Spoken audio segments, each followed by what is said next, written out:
안녕하세요. 책안뜰입니다. 이번 영상에서는 정인 작가님의 오래된 선물을 들려드리겠습니다. 오래된 선물. 정인. 여인 햇살이 기어든 방구석엔 그에게 주려고 했던 상자가 구겨박혀 있다. 그를 위해 마련한 것이었으나 이젠 아무런 의미도 없게 되어버린 상자. 그 속에는 기나긴 기다림과 그리움의 시간들이 응고되어 있다. 어머니는 그에게 전달하지 못한 상자를 지겹다는 듯 내게 떠안겼다. 내가 그것을 끌어안고 부딪히는 사람들 사이를 어떻게 걸어 나왔는지 기억나지 않는다. 서울역에 도착해서 보니 시든 양배추잎 같은 어머니의 얼굴에도 눈물 자국이 남아 있었다.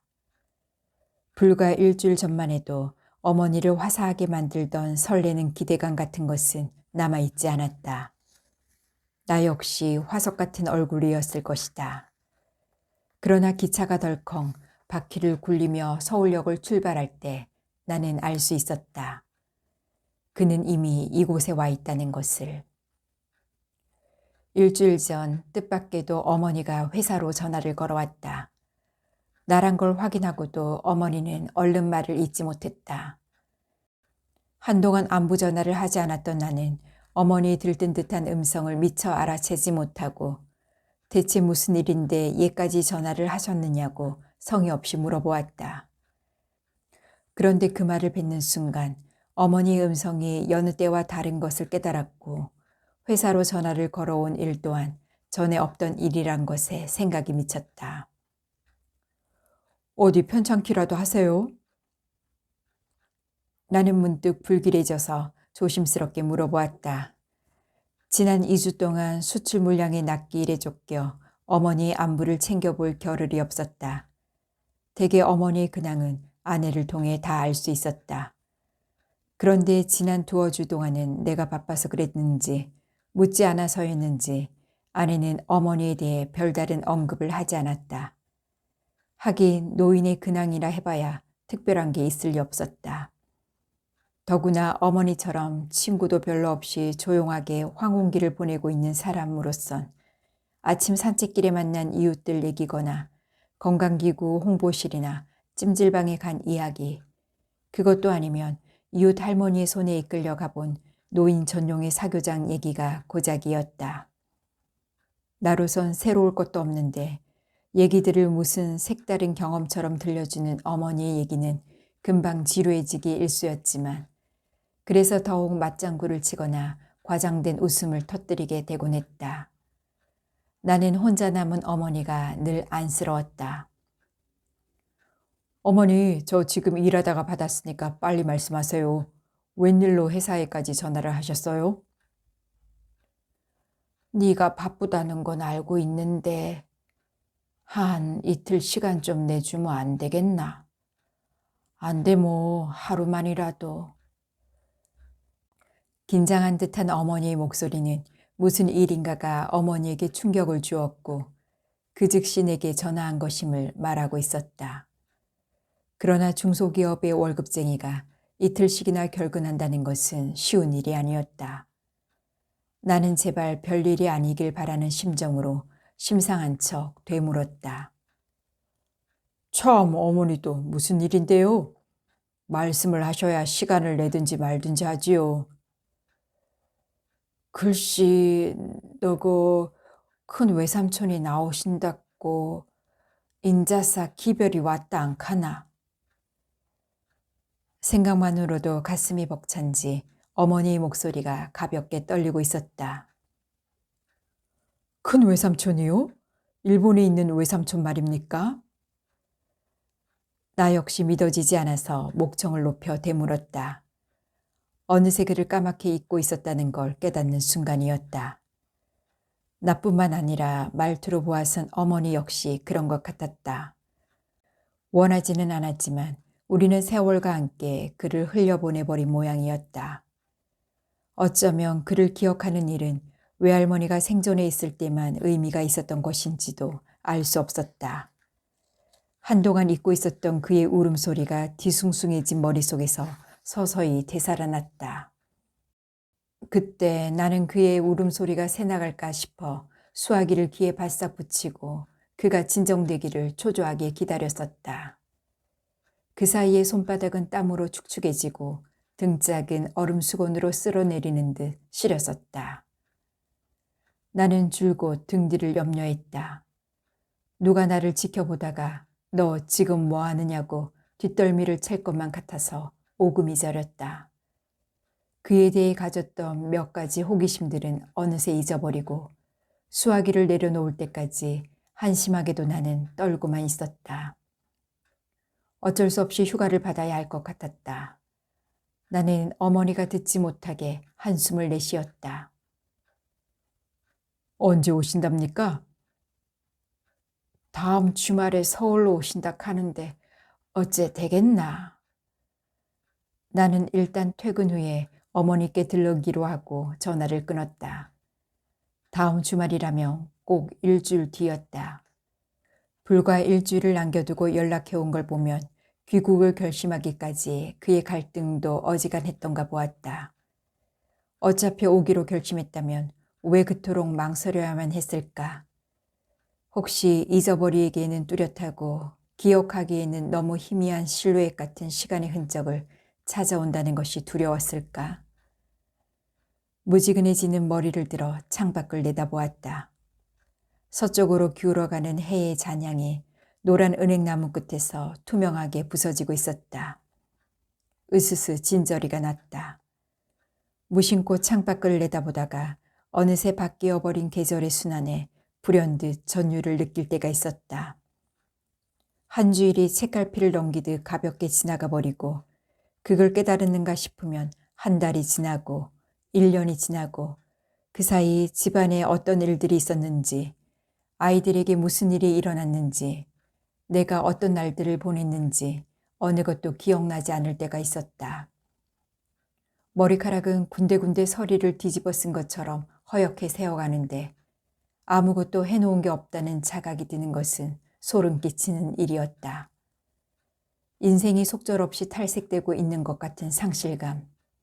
바래고 바래다가 결국엔 흔적조차 희미해져서 내가 무엇이었는지 기억할 수 없게 되거나 누구도 나를 기억하지 않게 되는 일. 그런 것들이 조금씩 두려워지고 있었다. 내가 그렇듯 큰 외숙도 문득 그런 걸 느꼈을지 모른다. 그래서 갑자기 다녀갈 마음을 먹고 자신이 어떤 길을 어떻게 걸어서 거기 서 있는지 더듬어 보고 싶어졌을지도. 그동안 그를 잊고 있었다는 것이 믿어지지 않을 만큼 한꺼번에 솟아나는 의문들이 잭방 기계 속의 반죽처럼 서서히 부풀어 오르기 시작했다. 어머니가 유일하게 간직하고 있는 사진 속에서 젊은 그는 웃고 있었다. 약간 기름한 얼굴에 단정하게 빗어넘긴 곱슬머리와 미소 띤 입가에 서려 있는 다부진 기상은 연미복 차림의 그를 꽤나 신념이 확고한 사람처럼 보이게 했다. 균형 잡힌 체격과 긴 다리 때문인지 한 마리 준마처럼 늠름해 보이는 그는 신부 곁에서 더없이 환한 모습이었다. 소매가 짧은 새하얀 드레스를 입고 꽃 모양의 코르사주가 달린 챙이 좁은 모자를 비스듬하게 눌러쓴 외숙모는 첫눈에도 이목구비가 단정하고 세련된 분위기의 미인이었다. 그것은 외가 식구들 중 누구도 직접 보지 못한 그의 결혼사진이었다. 피부칠하고는 없는 이국 땅에서 혼자 결혼식을 치른 그의 사진은 먼 길을 돌아 간신히 외할머니 손에 건네졌다. 사진은 외할머니가 살아계시는 동안 그 품을 떠난 적이 없다가 돌아가신 후에는 어머니 차지가 되었다. 어머니는 한동안 누렇게 바래버린 사진을 꺼내들고 마지막 순간까지 큰아들의 이름을 달싹거리던 외할머니가 안쓰러워 눈물을 글썽였고 외할머니의 임종 소식에도 끝내 오지 않았던 그에 대한 원망 때문에 푸념을 늘어놓곤 했다. 그러나 외할머니의 죽음이 잊혀질 무렵 그에 대한 원망과 그리움도 사그라들었다. 변함없이 그를 기억하기에는 헤어져 있었던 시간이 너무 길었다. 어느덧 그는 실체이기보다 하나의 이미지로 존재하고 있는 셈이었다. 그런데 드디어 그 사람이 오겠다고 전가를 해왔다. 나에게는 낮은 울음소리로 존재하던 그가 마침내 돌아오고 며칠 후면 만날 수 있다는 사실이 좀처럼 믿어지지 않았다. 그와의 만남은 누구에게도 말하지 못했지만 나 홀로 깊이 가졌던 죄의식에서 벗어날 기회가 될 수도 있었다. 그러나 한편으론 그 긴 공백의 시간 끝에 과연 무엇이 있을지 내심 두렵기도 했다. 아무리 그래도 그렇지 차가 밀리거나 하면 어쩔라고 택시를 모신단 말입니까? 서울서 거기까지 길이 어디라꼬요? 큰오빠 나이가 80입니다. 그 비잡은 토요일날 잘못 나섰다가는 노인의 병이나 얻어가기 딱 좋습니다. 내가 들어서자 수화기를 든 어머니는 답답해 못 견디겠다는 듯 나를 쳐다보며 당신의 가슴을 콩콩 두드렸다. 넷째 외숙인가 보았다.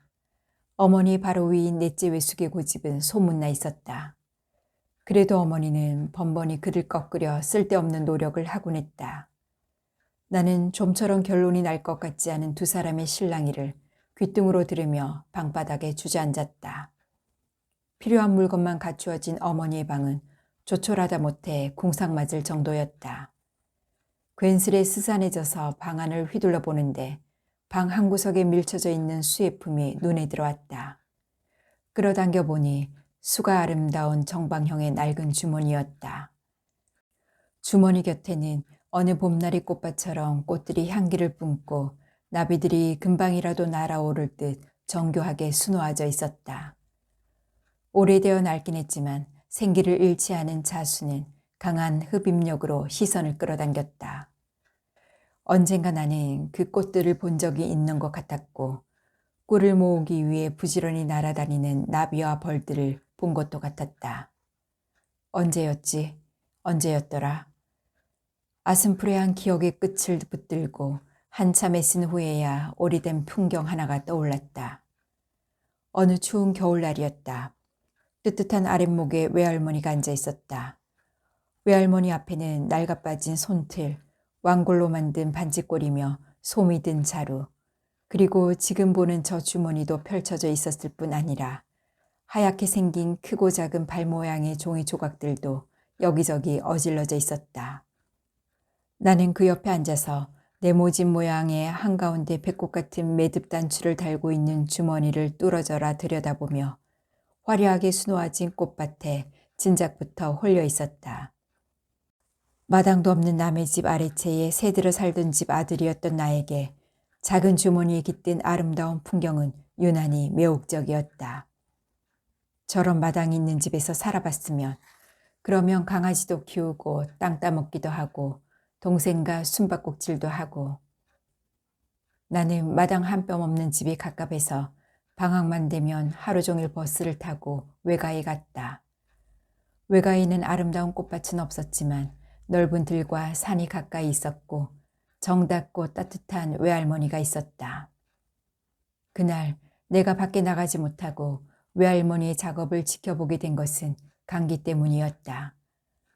나가고 싶어서 좀이 쑤셨지만 외할머니는 눈이 펑펑 내리는 밖을 가리키며 한사코 말렸다. 그날따라 외할머니는 나를 아랑곳 안고 하얀 천조각의 본을 그려 마름질하는 일에 정성을 쏟고 있었다. 누군가의 발 모양이었는데 내 것과는 비교도 안 되게 큰 발이었다. 나는 유난히 정성스러운 외할머니의 손놀림을 한참 지켜보다가 물어보았다. 할머니, 지금 뭐 만드시는 거예요? 너거 큰 외삼촌 버선 모레가 생일이거든. 외할머니의 목소리는 어린 내 귀에도 왠지 구슬프게 들렸다. 그때만 해도 나는 외할머니가 말하는 큰 외삼촌이 둘째 외숙을 가리키는 말인 줄 알았다. 그런데 둘째 외삼촌이 버선을 신은 건 본 적이 없었던 나로선 그토록 정성 들여 버선을 만들고 있는 외할머니가 어쩐지 우스꽝스러웠다. 에이 할머닌, 외삼촌들은 다 양말만 신으시던데? 요새 버선 신는 사람이 어딨어요? 외할머니는 돋보기를 걸친 눈을 치떠 나를 한참이나 그윽하게 바라보더니 슬그머니 웃었다. 내 강세이 눈때도 맵네. 그래, 인자 누가 이런 걸 신겠노? 그래도 이 할미는 네 큰 외삼촌 생일만 되모 안 맹글 수가 없구나. 하며 내 엉덩이를 툭툭 토닥여 주었다. 웃으면서 말하고 있었지만 외할머니 얼굴은 그늘져 있었고 그래서인지 다른 때와 달리 무척 낯설어 보였다. 나는 고개를 숙인 채 일에 몰두한 외할머니의 옆모습을 오래 지켜보았다. 무언가 중요한 것을 잃어버린 뒤 그 상실감을 가까스로 견디고 있는 듯한 얼굴이었다. 나는 어쩐지 울먹해져서 더 이상 아무 말도 할 수가 없었다. 다시 통하자는 말을 끝으로 수화기를 내려놓은 어머니가 나를 돌아다 보았다. 깊고 애달픈 듯한 눈빛이 꼭 외할머니를 닮아 있었다. 작고 동그란 얼굴 속에 담겨있는 표정이나 조거리를 입으면 드러나는 기우뜸한 어깨선과 체격에 비해 크고 기다란 손까지도 외할머니와 비슷했다. 핏줄의 내력이 그처럼 선명할 수 있다는 것이 새삼 경이로워서 나는 몇 번인가 했었을 말을 또 내뱉었다. 세월이 갈수록 어머니는 외할머니를 더 닮으시는 것 같습니다. 그러제. 하기사 우리 형제들은 쫓겨날 때부터 친가 쪽보다 외가 쪽을 더 닮았다 했다. 걔 중 제일 많이 닮은 사람이 너가 큰 외삼촌 아이가. 어째 그리 닮았는지 우리가 봐도 참 신기했다 카이. 남자치고는 마음씨도 연식어치 보드랍고 정이 많은 사람이었지. 난 맨날 너가 큰 외삼촌 등에 업히 살았다. 올해 비들 새의 고명딸이라 어구띠가 어지간했는데도 어째 그리 지천 한 번 안 하고 다 받아주던지. 그러던 사람이 인자 다 늙어갔고 다 죽고 없는데 가리 늦게 사온다니 무슨 소용 있노? 어머니 눈가가 촉촉하게 젖어들었다. 큰 외삼촌 아래 새 외숙 중 두 분이 외할머니보다 먼저 돌아가신 후부터 어머니는 걸핏하면 눈물바람이었다. 무슨 일이 생기기만 하면 평생 동안 큰아들을 그리워하다가 또다시 두 아들을 앞세운 비극 앞에서 덕이 모자라 남편을 일찍 보내고 자식들마저 명짧게 둔 채를 어떻게 하면 좋으냐고 울음소리도 내지 못한 채 당신의 가슴을 치다 까무러치던 외할머니의 모습이 떠오르는 모양이었다. 큰 외숙이 온다는 소식을 들은 후부터 어머니는 얼마나 그런 기억들에 쫓겼을까. 그리고 너무 오랜 후에 찾아온 해후의 간격을 감당하기 어려웠을지 모른다. 어머니는 내 앞에 있던 주머니를 당신 앞에 당겨놓더니 찬찬하게 들여다보기 시작했다. 외할머니가 그리울 때마다 어머니는 그것을 꺼내보곤 했다. 실핏줄처럼 내 모서리를 싸고 있는 붉은 바이어스 때문인지 민트 그린의 바탕색이 형광불빛 아래서 더욱 창백해 보였다. 근데 이건 어디다 쓰는 겁니까? 어릴 적에 외할머니 방에서 본 기억이 있긴 한데 뭔지 모르겠네요. 이거 버선본 주머니라는 기다. 외할머니가 시집 올 때 손수 술을 나서 맹그러운 기다. 옛날에는 안악들이 식구들 버선을 다 맹그러 신겼다 아이가. 하도 식솔들이 많아서 그 널부리한 식구들 발을 그때그때 본뜰락 하면 어려우니까 한꺼번에 본을 떠서 넣어두던 기 이 주머니였지. 그땐 처자들이 어디든지 술을 나서 솜씨를 자랑했는데 외할머니 솜씨는 그 일대에서 따라갈 처자가 없었다 카더라. 이 꽃도 나비도 벌도 이래 낡기 전에는 꼭 살아 움직이는 것 같았다 아이가. 보고 앉았으면 영판 꽃밭에 나 앉아 있는 것 같은 기분이었지. 이 주머니 안에 든 거는 다 버선본인데 이게 다 너그 외가 식구들 끼다. 외할아버지부터 내 것까지 다 있다. 인자는 다 소용도 없는 것들이지만 그래도 내버리지는 못하겠네. 외할머니가 너무 애지중지하던 기라서. 말년에는 외할머니가 맨날 이걸 들여다보면서 안 사셨나? 해마다 큰 외삼촌 생일이 되면 이 본으로 큰 외삼촌 버선을 꼭 한 클레씩 맹글었다. 돌아가시기 전날도 무슨 기미를 느꼈던가 그 편찮은 몸을 일으켜 기어이 큰 외삼촌 버선을 만들더라 않카나. 내 새끼가 얼마나 장골이 됐는지도 모름서 버선을 맹근 기 벌써 수십 년이구나. 그것도 인자 마지막이구나 라고 넋두리까지 해감서 그때 네 외숙모가 맴이 아파서 눈물깨나 찔끔거렸는갑더라. 외할머니 돌아가시고 나서 외숙모하고 농을 정리하다 보니까 큰 외삼촌 버선이 수십 클레 나오더라. 그기 꼭 헤어져 산 해수더라 카이. 우리 큰오빠가 그걸 보면 어떤 맘이 들란고 만나며 전해줄랍고 저기 써놨다. 어머니는 허리를 펴서 벽 한쪽에 놓여있던 작은 상자를 당겨 뚜껑을 열어보았다. 과연 그 속에는 새하얀 버선들이 차곡차곡 쟁여 있었다. 흘러가 버린 세월의 무게를 상징하듯 노르스름하게 변해버린 것들도 눈에 띄었다. 버선을 하나 꺼내어 손을 넣어보니 솜을 넣은 버선의 감촉이 포근하게 손끝에 닿았다. 17에 떠나보낸 뒤 마음속 깊이 묻어놓고 노심초사 기도밖에 해줄 게 없었을 아들. 지척에 있어도 가서 볼 수 없었던 아들. 그 아들이 생일마다 만들었던 버선은 외할머니가 지상에서 마련할 수 있었던 유일한 선물이었을 것이다. 또한 외할머니는 버선본 속에 깃들인 가솔들의 흔적을 들여다보면서 그 빈자리에 위안을 얻지 않았을까.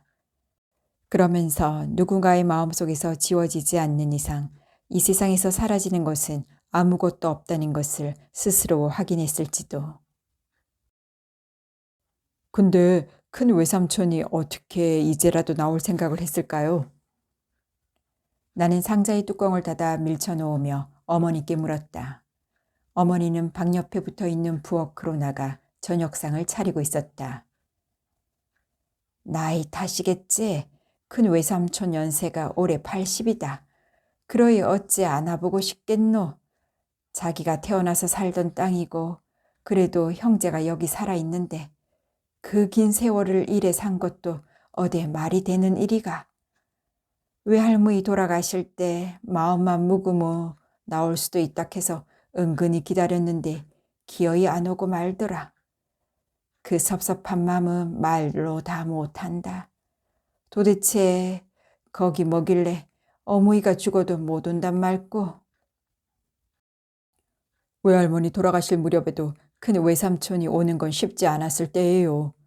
괜히 세상 돌아가는 걸 잘 모르는 사람들이 아무렇게나 한 말들이지. 그랬겠지? 틀림없이 그랬을 끼다. 그 양반이 올 수 있는데 안 올 사람은 절대로 아일 끼다. 어머니는 여전히 큰 외숙이 자신의 기억 속에 있던 오빠로 믿고 싶어 했다. 나 역시 그가 그런 사람이기를 바랐다. 나는 그의 울음소리를 들은 적이 있었다.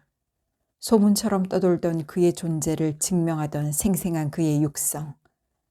남자가 우는 것은 일생에 몇 번 안 된다고 하는데 나는 이국의 공중전화 속에서 누르고 누르던 끝에 본물처럼 터져나오던 그의 울음소리를 들었던 것이다. 그해 대학 졸업을 두어들 앞두고 내가 일본에 가게 된 것은 행운이랄 수 있었다. 지금도 그런 프로그램이 있는지는 알 수 없지만 그 당시엔 문교부에서 각 대학의 학생의 간부 중 한 명을 뽑아 열흘 정도의 해외 연수를 보내는 프로그램이 있었다. 명분이 무엇이었는지 모르지만 당시만 해도 해외여행은 일부 계층만 다니던 시절이어서 학생 신분으로 외국 여행을 한다는 것은 큰 혜택이었다. 방문하는 나라의 대학생들과 세미나를 열고 리셉션을 가지고 관광 스케줄에 따라 이곳저곳을 기웃거리는 일은 즐겁고 색다른 경험이 틀림없었다. 원칙대로라면 그런 좋은 기회가 내게 돌아올 리는 없었다. 그러나 공교롭게도 학생회 회장과 부회장이 모두 못 갈 사정이었다. 회장은 어른길에 미끄러져 한 달 넘게 깁스를 하고 있었고 부회장은 졸지에 부친상을 당한 충격 때문에 떠나고 싶어 하지 않았다. 그러다 보니 자연스레 총무부장인 에게 차례가 돌아왔다. 예년과 달리 유럽 쪽이 아니라 일본과 필리핀이었지만 그런 건 아무래도 좋았다. 우울하기 짝이 없는 한국 땅을 잠시라도 떠나고 싶었다. 그런데 날이 갈수록 묘한 시달림에 빠져들었다. 그 당시 출국하는 사람들이 의무적으로 받아야 했던 안보 교육 때문이었다. 안보 교육의 요지는 북한 공작원의 접근을 조심하라는 것이었다.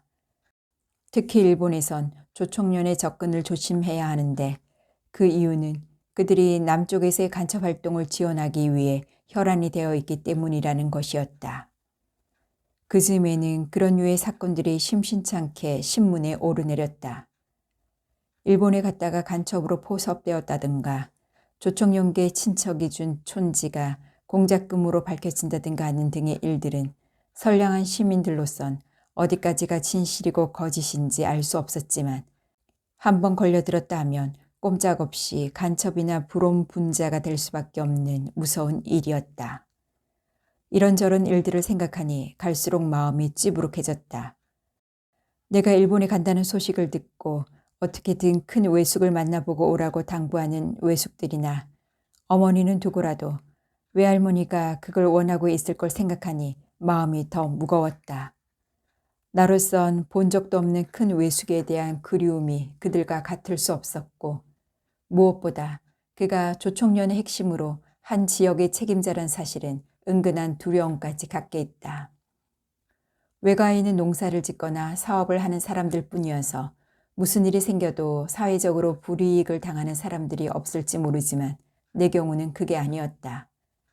나는 가난한 집안의 맞이였다. 졸업하고 나면 바로 취업을 해야 하는데 혹시라도 불미스러운 일이 생길까 여간 조심스럽지 않은 게 사실이었다. 이리저리 궁리하던 끝에 넌저시 어머니께 큰 외숙을 만나기는 어려우리라 미리 못 박았다. 잘못하면 내가 위험해질 수 있다는 말에 어머니는 쉬 수긍했으나 못내 아쉬워하는 눈빛이 역력했다. 오사카에 도착하자 문교부의 행정직원은 일가 후에 타인을 만나는 행위는 일단 보고해달라는 주의사항을 한 번 더 강조했다. 그 말을 듣고 나니 더 이상 갈등할 것도 없었다. 나는 바쁜 일정에 쫓겨 하루하루를 보냈다. 그런데 참으로 알 수 없는 일이었다. 6박 7일간의 일본 체류를 끝내고 필리핀으로 떠나기 전날 아침부터 무엇에 이끌린 듯 마음이 불편해지기 시작한 것이다. 수첩 속엔 넷째 외숙이 동네를 드나드는 제일교포를 통해 알아낸 큰 외숙의 전화번호와 주소가 있었고 전화만 걸면 1시간 안에 그를 만날 수도 있었다. 사실 그 며칠 동안 전화기만 보면 괜스레 마음이 두근거리는 걸 나는 굳이 모른 척하고 있었다.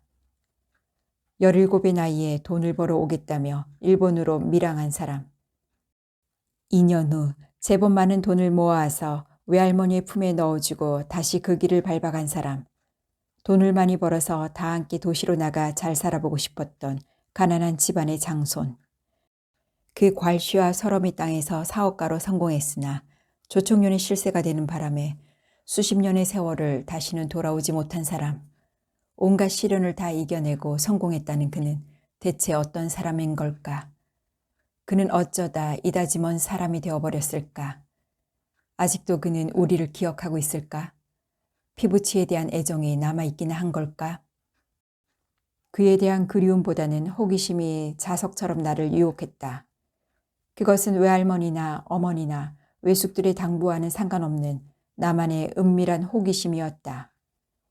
그에게 전화를 걸면 위험할지도 모른다는 계산이 계속 뒤통수를 찍어 눌렀지만 결국 전화를 걸어보기로 작정했다. 저녁 식사를 마친 후 나는 호텔 안에 있는 선물 코너를 괜히 얼찡거리며 일행들이 방으로 올라가기를 기다렸다가 로비의 모퉁이에 있는 공중전화 부스로 들어갔다. 그런데 막상 전화기 앞에 서자 망설여졌다. 우선 그 기계가 믿을 만한 것인가 하는 터무니없는 갈등이 나를 혼란스럽게 했다. 이미 나는 하찮은 일로 모처에 끌려가 내가 했던 말을 토시 하나 안 틀리게 되들었던 기억을 갖고 있었다. 나는 아무것도 아닌 일로 얼마든지 벼랑으로 내몰릴 수 있는 나라에 힘없는 대학생이었다. 그러나 여긴 이국의 땅이다. 여기까지 도청장치가 되어 있을 리는 없다. 이 기회는 다시 오지 않는다. 1시간 남짓한 거리 저쪽에 한 장의 사진으로만 남아있는 그가 숨을 쉬고 있을 것이다. 지금 수화기를 들지 않으면 평생 후회하게 될 것이다. 나는 스스로 용기를 복돋우며 수첩에 적힌 번호를 재빨리 돌렸다. 신호음이 건너가는 동안 누군가 내 어깨를 낚아챌 것 같은 공포심이 끈질기게 따라붙었다. 나는 뒤를 흘끈거리며 어서 누군가 전화를 받아주기를 기다렸다. 마침내 저쪽에서 중후한 음성의 사내가 전화를 받았다. 놀랍게도 목소리가 둘째 외숙과 꼭 닮아 있었다. 외삼촌, 저 한국에서 온 강영준입니다. 외삼촌의 여동생 이숙진 씨가 제 어머니입니다. 나는 다짜고짜 말했다. 잠깐 동안 그러나 한없이 길게 느껴지는 침묵이 흘렀다. 수화기를 들고 있는 손이 조바심을 견디다 못해 떨리기 시작했을 때 그가 간신히 흥분을 억누른 듯한 목소리로 되물었다.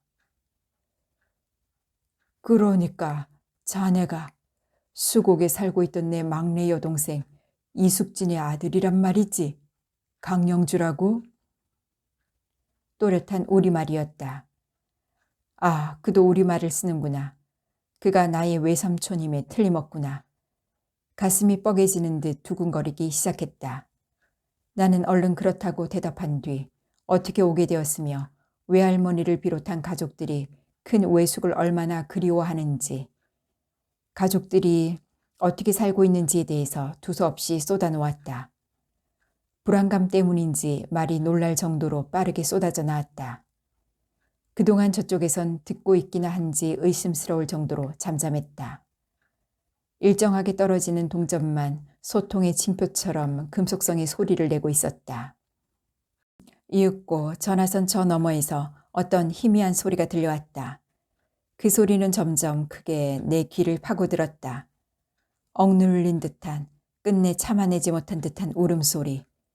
누구라도 듣고 있으면 안가슴 사이로 바람소리가 사 지나갈 듯 요요하고 비통한 흐느낌이었다. 순간 내 가슴에서도 본물이 터지는 듯 그리렁거리는 물소리가 들려오기 시작했다. 가깝고도 먼 하늘 아래서 홀로 수십 년을 살아온 그의 세월이 내 가슴으로 넘쳐들고 있었다. 그러나 나는 영악하게도 그러한 감정에 마냥 도취되어 있을 수가 없었다. 나는 전화선을 베베꼬며 그가 진정되기를 초조하게 기다렸다. 가까스로 그의 울음이 잦아들자 나도 모르게 안도의 한숨이 새나왔다. 그의 목소리와 눈물만이라도 외가 식구들에게 전할 수 있다는 것이 그렇게 다행스러울 수가 없었다. 그것만으로도 만족스러웠다. 그런데 그가 간절한 목소리로 뜻밖의 부탁을 했다.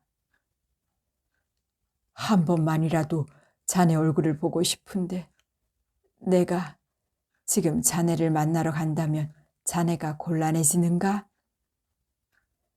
그는 나의 입장을 이미 짐작하고 있었다. 그러면서도 어떤 유혹에 밀려 나에게 손을 내밀고 있었다.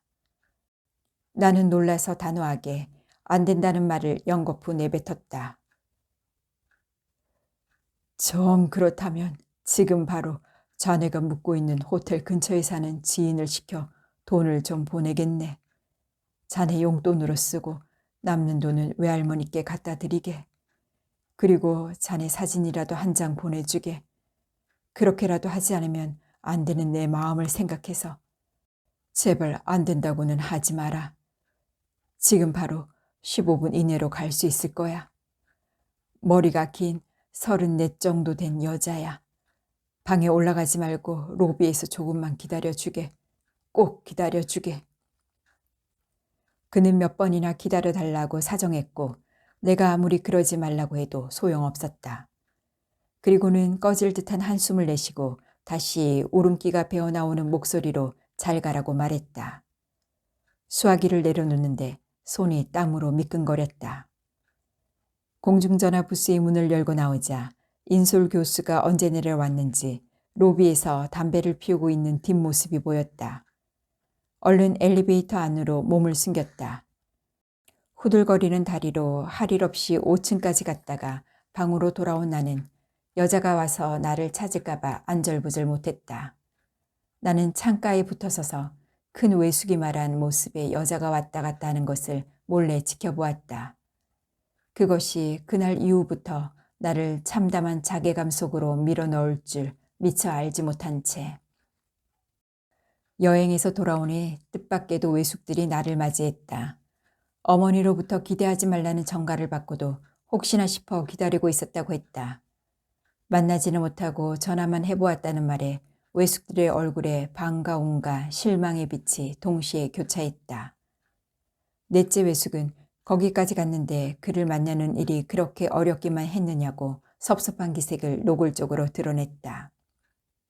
나는 그들이 나의 소심함과 비겁함을 넘겨짚고 다 함께 조롱하고 있는 것만 같아서 속이 뻣뻣해지기 시작했다. 그게 그렇게 쉬운 일인 줄 아세요? 그렇게 안타까우시면 직접 한번 가보세요. 그럼 알 거 아닙니까? 느닷없이 고함을 지르는 나를 외숙들이 얼떨떨해져서 바라보았다. 그래, 한 다리가 천리라 카이 네 맘이 우리하고 같을 수야 있겠나? 그래도 외할머니가 얼마나 기다리는지 암서 그래 말하는 게 아니다. 우했든 네 놈이 최선을 다 안 한 거는 사실이다. 넷째 외숙이 아버지와 어머니의 만류를 뿌리치고 방을 나서며 싸늘하게 내뱉었다. 나는 최선을 다하지 않았다. 넷째 외숙이 던지고 간 말은 그 길로 내 가슴 깊이 나무처럼 뿌리를 내렸다. 그 말은 내 속에 깊이 잠재한 이기심과 비겁함과 영악함을 뭉뚱그려 표현한 것이었다. 나는 버릇없이 외삼촌께 말대꾸를 했다고 나무라는 아버지의 책망에 눈물을 찔끔거리며 그 자리에서 내려앉았다. 내가 그와의 통화에서 그를 알 것 같은 마음을 갖지 않았다면 그렇게까지 고통스럽지 않았을지도 몰랐다. 그러나 나는 그가 얼마나 외롭게 거기까지 걸어왔는가를, 얼마나 아픈 날들이 많았는지를 알고 있었다. 가느다란 전화선을 타고 내게로 흘러들어온 한 사내의 외로움과 슬픔과 그리움을. 그런데 나는 두려움과 나 자신에 대한 염려 때문에 그를 위해 할 수 있는 최소한의 배려를 끝내 모른 척했던 것이다. 나는 자신에 대한 혐오감을 주체할 수가 없었다. 그와 자유롭게 연락을 주고받게 된 것은 그로부터 7, 8년이 지난 후였다. 세월이 변한 것이었다. 그렇다고 왕래가 마냥 자유로운 것은 아니었다. 그는 여전히 돌아올 수 없는 사람이었고 이쪽 또한 여행을 마음대로 할 만큼 자유로운 입장이 아니었다. 여전히 보이지 않는 사슬이 우리 모두를 묶고 있었다. 그 몇 년 후 외할머니의 유언 때문에 어머니를 제외한 두 외숙이 어렵사리 한 번 다녀오긴 했지만 이상하리만큼 들려오는 후일담이 없었다. 어머니의 말처럼 그 이후 큰 외숙에 대한 이쪽의 그리움은 배반처럼 엷어져 갔다. 이건 내 짐작인데 말이다. 10여 년 전에 여 외삼촌들끼리 큰 외삼촌한테 한번 다니러 안 갔나? 그때 거기서 무슨 일이 있었지 싶어. 이상하게 그때부터 더 연락도 안 했거든. 네 대학 졸업하던 해에 그까지 가서 안 만나고 전화만 삐죽해보고 왔다고 넷째 외삼촌이 얼마나 니를 욕했노. 그러던 사람이 그때 갔다 와서는 네가 안 만나길 잘했다고 만났으면 큰일 날 뻔했다 하는 기라. 외할머니도 안 계시는데 무슨 끔찍한 말을 들으란가 싶어서 더 캐묻지는 않았지만 그때 뭔 일이 틀림없이 있었던 기라. 야가 내 이야기를 안 듣고 있네. 야야, 네 무슨 생각을 그리 깊이 하노? 어머니는 저녁상을 내 앞으로 밀어넣으며 책망하는 듯 바라보았다. 나는 그동안 하지 못했던 내 자신의 죄의식을 토로하고 싶은 충동을 불현듯 느꼈다. 그 얘기는 진작 해버리는 게 나았을 수도 있었다. 그러나 이내 마음을 고쳐먹었다. 아무것도 아닙니다. 아까 외삼촌하고 차편 얘기를 하는 것 같던데. 각자 가서 공항서 바로 만나기로 했다. 그런데 외삼촌이 자꾸 서울서 개인 택시 하는 친구가 있다고 큰 외삼촌을 택시로 모시지 않거나. 대체 토요일 오후에 길이 우회될 줄 알고 그런 생각을 하는 긴지. 서울서 사천까지만 비행기 타고 가면 수고까지는 30분이 못 된다는데 그게 훨씬 빠르지. 영감쟁이 고집이 왜 그리 센지 아무리 말해도 우기네 그래. 그거야 큰 외삼촌 하자는 대로 하면 되지요. 고속도로로 가면 그동안 달라진 고국의 모습을 볼 수 있으니까 그것도 괜찮겠고, 만약 비행기를 이용하게 되면 경비는 제가 다 대지요. 어머니가 밥을 떠놓다 말고 놀라서 나를 쳐다보았다. 야가 무슨 소리 하노? 그 경비를 다 우얄랐고 한두 사람도 아니고. 네 힘들 낀데 마 모른 척 해라. 아닙니다. 이번에 다녀가시면 큰 외삼촌이 언제 또 나오겠습니까? 마지막이지요. 그냥 그러고 싶으니까 아무 말씀 마세요. 하기사 처음이자 마지막 길을 끼다. 나이가 얼만데. 어머니 눈가가 불그스레해졌다. 나는 식욕도 느껴지지 않는 뱃속에 억지로 밥을 우겨 넣었다. 비행기 요금을 다 내겠다고 호기를 부린 건 오랫동안 내 의식을 짓누른 최선을 다하지 않았다는 넷째 외숙의 책망 때문이었다. 그 말은 수면을 차고 오르는 물고기처럼 시시때때로 내 의식의 밑바닥에서 고개를 치켜들었다. 외숙은 자신이 남긴 말 한마디가 이렇게 나를 짓누르고 있으리라고는 생각지 못할 것이었다. 나는 말하고 싶었다. 최선을 다하지 않은 것이 아니라 그럴 수밖에 없었다고. 상황이 허락했다면 어떻게 해서든 그를 만나보았을 것이라고. 하지만 그 말은 변명에 불과하다는 것을 누구보다 내가 잘 알고 있었다. 그 오래된 이야기를 지금 한다면 어머니는 알아주실까? 20여 년 전 한창 나이에 가졌던 마음의 빛 때문에 지금도 이처럼 자유롭지 못할 수 있다는 것을, 분수에 넘치는 짓이라도 해서 묵은 마음의 빛을 갖고자 하는 내 마음을, 나로선 감당하기에 너무 벅찼던 그 짐을 이해할 수 있을까? 입국장의 로비는 마중 나온 사람들로 붐비기 시작했다. 웅성거리는 사람들 사이로 환영 제6차 조총련 고향 방문단이라고 쓰여진 커다란 플래카드가 걸려있는 게 보였다. 그것은 크고 또렷한 글씨로 그곳에 모여드는 사람들의 사연을 대변하고 있었다. 그들이 도착할 시간은 아직 1시간여 남아 있었다. 나는 노비의 의자에 앉아 각 지방에서 심야 고속버스나 새벽 열차를 타고 올라온 사람들의 부수수한 모습들을 바라보았다. 모두 얼마만큼의 세월을 기다리며 살아온 사람들인지 설렘과 기대감이 피로한 얼굴에 어른거렸다. 내 곁에 앉은 동갑의 외사촌은 조금 전부터 고개를 자쳐가며 졸고 있었다. 그는 나에게 손을 내밀어 악수를 청했지만 그다지 반가워하는 기색은 아니었다. 그는 뜬금없이 큰 외숙이 뒤늦게 왜 들어오는 것 같으냐고 물어봤다. 나는 누구라도 그 나이가 되면 그렇지 않겠느냐고 단순하게 대답했다. 외사촌은 담배 냄새를 풍기며 여전히 모르겠다는 얼굴이었다. 어릴 땐 함께 여러 가지 놀이들을 즐기며 친동기간처럼 지냈건만 자주 보지 못하는 사이에 서먹해지고 말았다. 세월이 흘러가는 동안 사람들 사이에는 사막이 생기기도 하고 다리가 놓아지기도 하고 물길이 열리기도 한다. 결국 우리는 그 사이에서 속절없이 떠돌다 가는 것이다. 그런데도 우리는 왜 이토록 터무니없이 서로를 갈망하는가? 나는 저마다의 사연을 안고 수십 년의 간극을 메우기 위해 모여드는 사람들을 새삼스러운 기분으로 오래 지켜보았다. 어머니는 나와 넷째 외숙 사이에 앉아 수년 전 큰 외숙을 만나러 갔을 때 어떤 일들이 있었는지에 대해 끈질기게 캐묻고 있었다. 그러나 외숙은 좀처럼 입을 열려 하지 않았다. 마, 알 거 없다. 너무 오래 떨어져 살다 보이 문제가 생긴 기지. 별거 아니다. 인자 형님이 오신다 카니 다 해결된 기나 다름없다.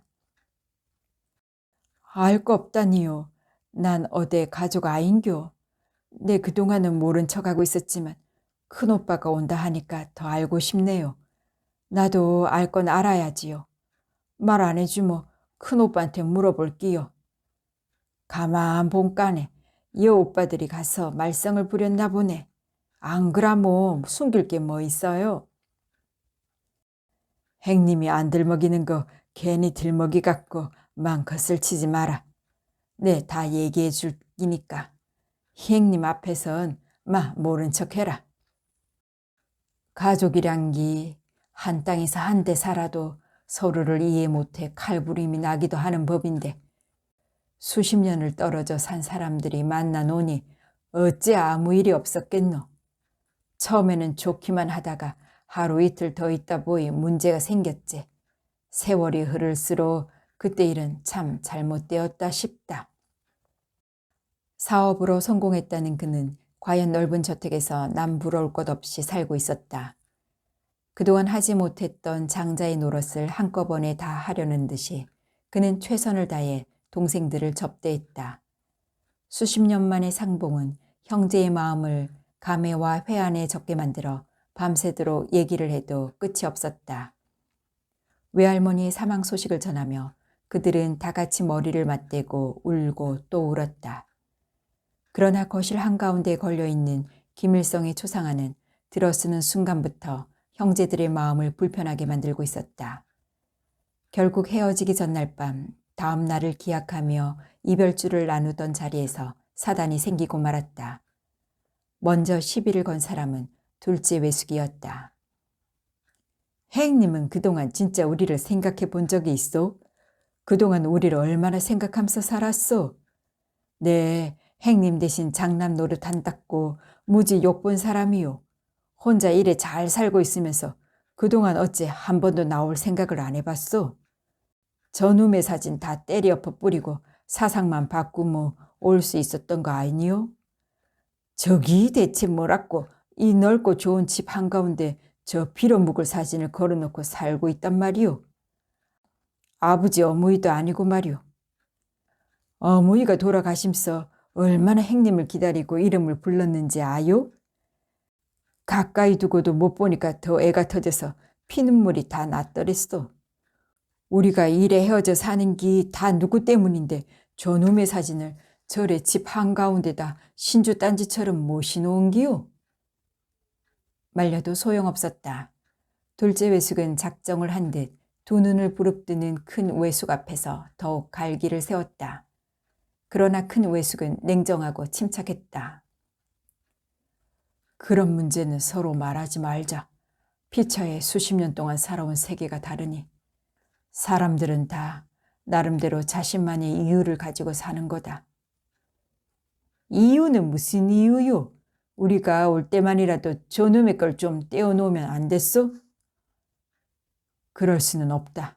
더 이상 말하지 마라. 너무 단호했던 때문일까 둘째 외숙이 벌떡 일어나 밖으로 나가버렸다. 그러자 모두들 큰 외숙에 대한 그동안의 섭섭함을 한꺼번에 쏟아놓았고 작별을 위해 마시던 술자리는 그때부터 난장판이 되어버렸다. 다음 날 아침 납덩어리 같은 가슴을 안고 외숙들이 떠날 채비를 해서 나섰을 때 놀랄만한 광경이 눈앞에 펼쳐져 있었다.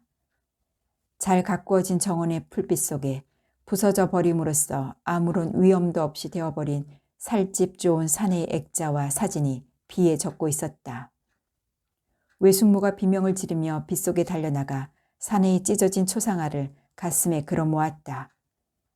큰 외숙은 그 자리에서 그만두라고 비명을 지르다시피 고함을 치며 둘째 외숙의 멱살을 잡고 뺨을 후려 갈렸다. 너희가 무엇을 안다고 감히 이따위 짓을 하느냐? 너희가 내가 어떻게 살아왔는지를 아느냐? 나는 부모 형제가 안 그립고 그 땅이 안 그리웠는 줄 아느냐? 하지만 이왕 이렇게 살아온 세월을 어찌한단 말이야? 너희가 진정 내 형제라면 이렇게 살아야만 했던 형의 처지를 이해하려고 애써 주어야 하는 걸 어찌 이렇게 무례하기 짝이 없는 짓을 한단 말이냐. 나라고 억울한 게 없었겠어? 어서 다 가버려. 다신 안 보고 싶어. 돌아오는 동안 아무도 말이 없었다. 모두들 다시는 그를 만날 수 없으리란 예감으로 가슴이 먹먹해졌을 뿐이었다. 어머니는 외숙의 이야기를 전해 들으며 연신 눈물을 닦아냈다.